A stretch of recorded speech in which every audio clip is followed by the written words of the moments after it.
माने हुल्ला बिल्ला पंगा नीले थोबड़ा ढीला सबसे बेटर ना समझे तो पापी बाड़ी जा। Welcome to filmy sonnet. Bangla সিনেমার প্রথম সারির একজন সুপারস্টার হচ্ছেন দেব। বাংলা সিনেমার অন্য সুপারস্টাররা যেখানে স্টারডাম নষ্ট হয়ে যাবে বলে মিডিয়া থেকে নিজেকে দূরে রাখেন এবং খুব বেশি পাবলিক স্পেসে না যাওয়া এসব করে স্টারডাম বজায় রাখতে চান বা করে থাকেন, সেখানে দেব এই ব্যাপারে পুরো অপোজিট একটি চিন্তাধারা নিয়ে চলেন। তিনি সবসময় তার দর্শকদের মধ্যে ছেয়ে থাকেন। তার আরেকটি মাধ্যম হচ্ছে অন্য হিরোদের সিনেমায় ক্যামিও করা। দেব তার নিজের সিনেমার বাইরেও এমন কিছু সিনেমায় ক্যামিও করেছেন যেগুলি অনেকেরই অজানা।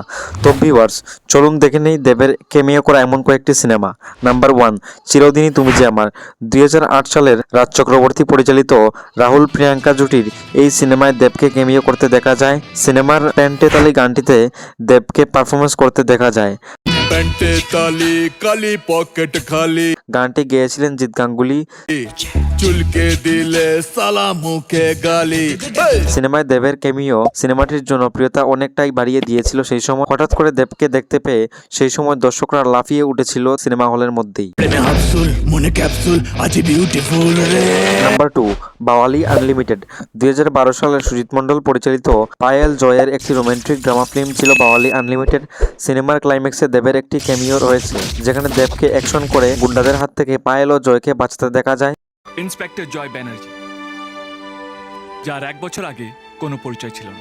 তার ছোট্ট এই ক্যামিও ছিল দুর্দান্ত। সেই টাইমে দেবের লুক ছিল ওয়ান অফ দ্য বেস্ট, সেটা এই সিনেমায় দেবের লুকটা দেখলেই বোঝা যায়। নাম্বার 3, আহারে মন। 2018 সালে প্রীতম ডি গুপ্তা পরিচালিত, ঋত্বিক, পার্ন, মমতা শঙ্কর, চিত্রাঙ্গদা চক্রবর্তী অভিনীত এই সিনেমায় একটি অত্যন্ত গুরুত্বপূর্ণ দৃশ্যে দেবের ক্যামিও রয়েছে। সিনেমায় চিত্রাঙ্গদা হচ্ছে দেবের একজন ডাইহার্ড ফ্যান। সে সবসময় দেবের সিনেমা দেখে এবং সবাইকে দেখায়। এখানে মেয়েটি হচ্ছে এক ক্যান্সারের রোগী। সে জানে যে কিছুদিনের মধ্যেই সে মারা যাবে। তার ইচ্ছে সে দেবকে একবার দেখবে এবং দেব একদিন রাতে হঠাৎ করে তার কাছে চলে আসে। খুব সুন্দর একটি বাস্তব কাহিনীতে দেবের ক্যামিও দেখা যায় এই সিনেমাটিতে। তুমি সত্যি? তোমার ভালোবাসাটা সত্যি, আমি কেন, যে কেউ চলে আসতো। Number 4, jackpot. 2009 সালে কৌশিক গাঙ্গুলি পরিচালিত, রাহুল, হিরণ, কোয়েল, সোহিনী অভিনীত একটি ড্রামাটিক ডকুমেন্টারি ফিল্ম ছিল জ্যাকপট।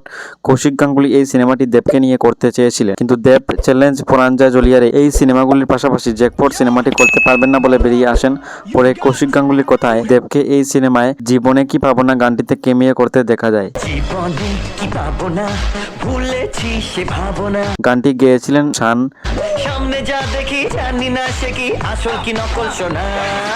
গানটি খুবই সুন্দর, দেবের পারফরমেন্স রয়েছে। গানটি ভালো কিন্তু জনপ্রিয় নয়, কারণ এটি কোথাও অ্যাভেলেবেল ছিল না এতদিন। কিছুদিন আগে SBF মেলোডিজে গানটি এসেছে।